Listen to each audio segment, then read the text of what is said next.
I wanted to take this time to look into something that I had heard about in the last year related to the inmate population. And I'd say that I had a few different experiences at Airway Heights, the prison outside of Spokane, that got me thinking about this as well. There's a man there who, I think he said to me probably 3 times that we're just forgotten about. That's how he feels about it. And I would say he really is saying that nobody cares about us in here. And then I remember one time there was a poster up for a Native American inmate who had passed away, and they were having a kind of like a service for him. And they had to like change the rooms everybody was in because so many people of the inmate population wanted to go to this service because they had so many friends and people that he had made contact with across all kinds of groups. And that really stuck with me as well. And then it just really dawned on me that really I can't imagine that any of the men I've met would want to die in prison. So that's my conclusion from these, just in my own mind. And then this year there was some news about some legislation that was brought up, I think, in the end of February in our Congress. So there is a law, or Congress passed something in the 80s called compassionate release, and it's administered by the Bureau of Prisons. And it allows virtually all state prison systems and federal prisons to actually release early, called compassionate release, sick or elderly or disabled prisoners. But unfortunately, it's hardly ever used. It's had a lot of problems. It's the Bureau of Prisons who decides who meets the criteria. And then they have to seek the release in court after that. But it doesn't seem to get through the Bureau of Prisons very well. There have been all kinds of delays, and there's even bipartisan support and many advocacy groups and others that are aware of this problem. And so there's an organization called the Campaign for Compassionate Release. I think it's a sub-portion of another organization related with prison issues. And a lot of the information I learned was from them and some from the New York Times about this. So there are different groups that are all questioning this system and how it's going, wondering if really what Congress intended was being met. Especially since people who are in this situation, I don't know if you've ever, maybe you've just seen things on TV, but it's not easy to live in a prison for a healthy person. It actually lowers your life expectancy significantly. And they have the highest suicide rate amongst any group. So it's not an easy place to live. But imagine being elderly, sick, or dying there, and then living in this environment. And these people are the least likely to reoffend and the most expensive to take care of. In fact, their costs for elderly inmates for medical costs are 9 times higher than younger populations. And actually, the Pew Charitable Trust had some research saying that actually prison populations are decreasing. And they're at the low, in 2016, they're at the lowest they'd been since 2004. But during that time, and there's a lot of reasons for that, which I won't go into, but during that time, the population of elderly inmates is increasing. In fact, from 1999 to 2016, in state and federal prisons, inmates 55 and older increased 280%. So basically, the prison population is an aging population for a number of reasons. During that same period of time, the population of young adult prisoners increased only by 3%. So this is kind of the demographics. So now it went up from being older inmates now are 11% of the population rather than 3%. So we're talking about a significant number of people. Right, okay, so then there were some, I think I'd like to take this into a story In this advocacy group, they have some really good materials, and they have stories of people who have been affected by this. And one was, there was a Speaker of the House in Massachusetts named Sal DeMasi, who was sentenced to 8 years in prison in 2011. And he had to apply 5 times before he got released. And when you look at what you have to do to get through this, the actual inmate has to do all the paperwork, no matter how sick you are or anything. No one else can help them actually with the paperwork.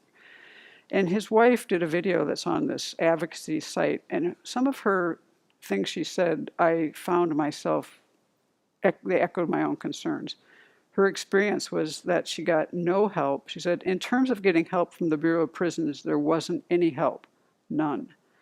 And then she goes on to say, if they're basically incapacitated or terminally ill inmates, there's no chance of reoffending, and they just want to come home to die. I don't see how any human being can look at that and say that's not the right thing to do. This was her view. And she finds it unimaginable that in the United States of America we allow human beings to be treated in this way. And I do as well. I understand some of the responses. There was an article in the New York Times about this in March 7th, and I read a few of their high, the ones that they picked for responses that people gave. And there were some, things worth reading. And there are demographics of who's in prison in terms of violent crimes and this and that are salient points here, but they're not the issue that I'm talking about. So I'd like to then turn to, there's a retired federal judge who's now a Harvard law professor named Nancy Gertner. And what she has to say, I think, is worth hearing. And my purpose in this is actually to make the issue known to people. Because for this to change, it's not going to be able to be changed from the inside. A lot of inmates don't know about the program.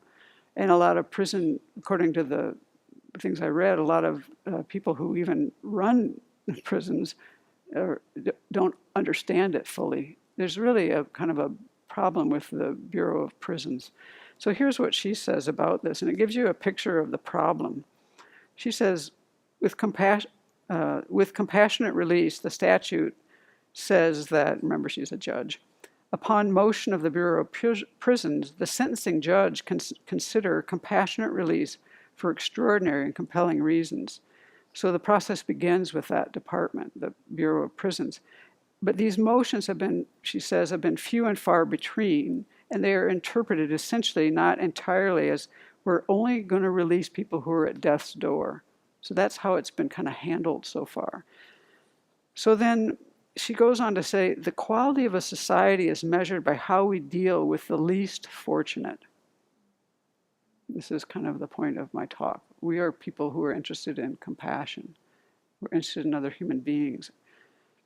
And she says the people in our prisons are the least fortunate, and this is the measure of our humanity. When you go through the litany of purposes of punishment, there's really none that justifies the continued incarceration of someone who is so impaired that they cannot function in prison, or so in pain that they can't deal with the prison environment, or as well as people who are about to die and just want to be with their families. I completely agree with her. And then worse, because of the way this was interpreted, they're waiting for people to be on death's door. The situation has been this. There were horrible stories of people whom they had turned down for compassionate release, and they died immediately afterwards. In fact, there was in the New York Times, they reported that between 2013 and 2017, there were 5,400 applications, of which 6% were approved. And during that time, 266 inmates died because the application period takes months and months and months.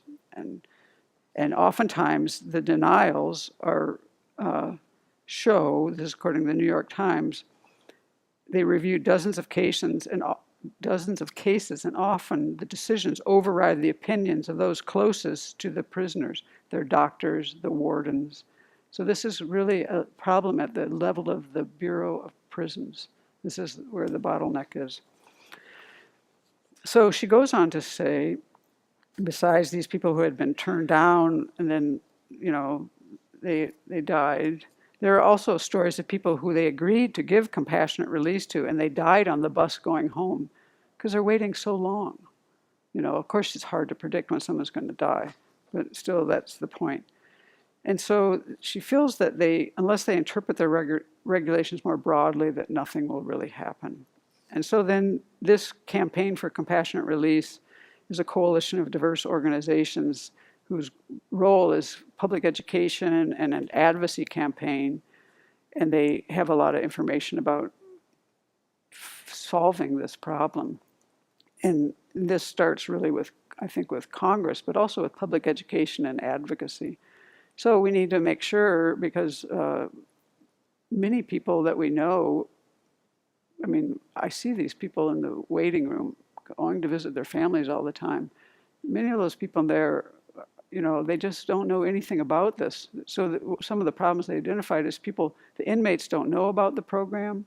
There's just so many problems with it. So I think people being aware of it is the first step. And then people, because there is bipartisan support and many groups across the board see this as a problem, it's the kind of thing where people from the outside need to help to make a change in this.